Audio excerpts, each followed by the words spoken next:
Pemirsa, Rauf, sopir truk tronton yang diduga sebagai penyebab kecelakaan beruntun menjalani rangkaian pemeriksaan polisi unit laka lantas Polres Purwakarta.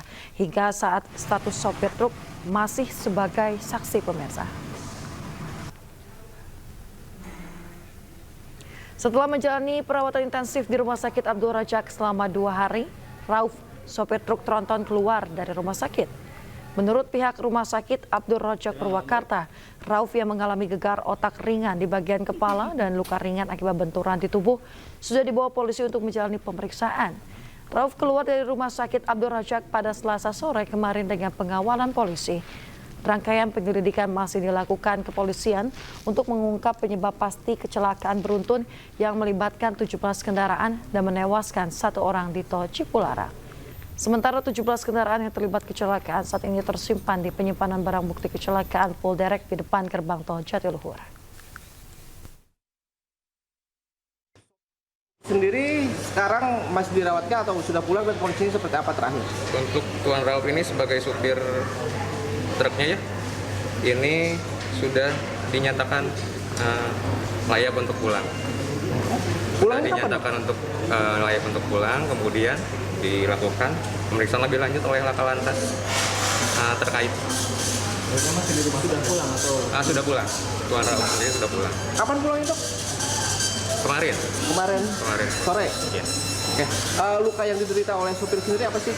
Untuk Tuan Rauf sendiri ini menderita ada cedera kepala ringan disertai dengan muscle sprain atau terjadinya benturan pada beberapa bagian otot.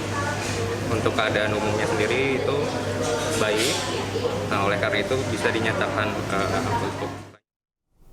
Pemirsa, buntut kecelakaan beruntun yang terjadi di kilometer 92 Tol Cipularang, Satlantas Polres Sukabumi melakukan rem cek atau uji kelaikan kendaraan besar di gerbang tol Parungkuda, Sukabumi, Jawa Barat. Dalam pemeriksaan tersebut, sebanyak 17 kendaraan ditemukan melanggar dan diberikan sanksi tilang.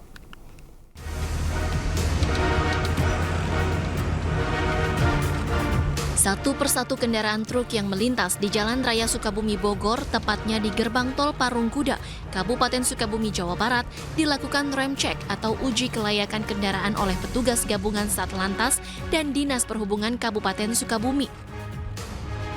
Selain memeriksa surat kendaraan, petugas juga memeriksa sejumlah komponen kendaraan seperti rem, ban, hingga lampu agar berfungsi dengan baik. Rem cek dilakukan untuk memeriksa kondisi kendaraan agar kejadian kecelakaan beruntun yang terjadi di kilometer 92 Tol Cipularang tidak terulang. Selain truk, petugas juga memeriksa bus antar kota antar provinsi yang melintas di jalur arteri Parungkuda. Dalam pengecekan ini, petugas masih menemukan adanya pelanggaran terkait kelayakan kendaraan serta banyak ditemukan sejumlah kendaraan truk besar yang mengangkut muatan yang melebihi kapasitas. Masih ditemukan yang tidak sesuai dengan spek. Jadi intinya yang melanggar. Tadi kurang lebih yang melanggar untuk rem cek ini ada 17 kendaraan dan kita lakukan penindakan tilang.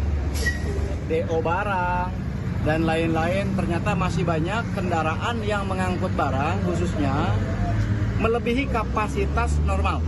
Contohnya seharusnya 4 ton, 3 ton jadi 15 ton. Nah, ini yang bisa membahayakan kepada pengguna jalan lain. Ya, bisa mengakibatkan kecelakaan, apalagi mobil besar ya. Seperti kita tahu kemarin juga kejadian.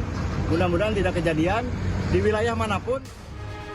Pasca kecelakaan beruntun di kilometer 92 Tol Cipularang, Jawa Barat yang melibatkan belasan kendaraan, dari hasil pemeriksaan sementara dalam rekonstruksi kepolisian Polda Jawa Barat menyebut terdapat dugaan remblong, jalan yang basah akibat hujan, dan faktor kesalahan pengendara.